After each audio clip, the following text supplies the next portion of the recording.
Yo guys, welcome back. I just wanted to make this video in my car. Yeah, just talking about, something that I've found pretty interesting. I'm someone who has always been fascinated with, like DNA tests or like ancestry, where people's ancestry comes from. I've always found that to be interesting, but yeah, what's really interesting about me is that some of my ancestry came from Kirov in Russia.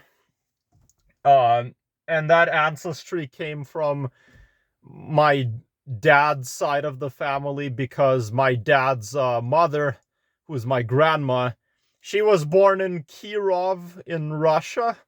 And, all of her relatives were all from there. And it's interesting because, uh, I only have like 25% Russian blood, but I also have like 75% Belarusian blood because I was born in Belarus.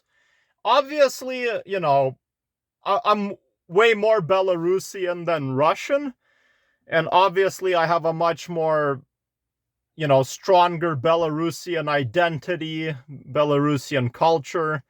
Yeah, I do speak Russian, but, Russian is just a language.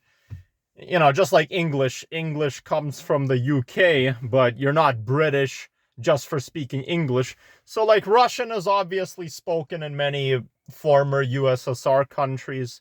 So, I grew up speaking Russian as my native language, and English being my second language. But yeah, so obviously, I was born in Belarus. I'm way more Belarusian, ethnically, culturally, than I am Russian, but I still have some Russian ancestry, a little bit, I'm only Russian by 25%, so that's like a quarter.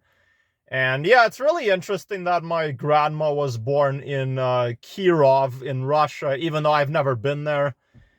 And Kirov is, pretty far away from Belarus, where I'm from. But then I spent like almost all my life, not living in Belarus. Like I left Belarus when I was 6 years old. So yeah. But it's really interesting. And my dad is from like Estonia, so he's from the Baltic countries. But yeah, like I find like my, family history to be pretty interesting. But but obviously I'm way more Belarusian than Russian. But I do have some Russian blood, some Russian ancestry as well, but just a small amount. But yeah, so thanks for watching, guys. That's basically all I had to say. And yeah, take care, have a good one, and yeah, bye.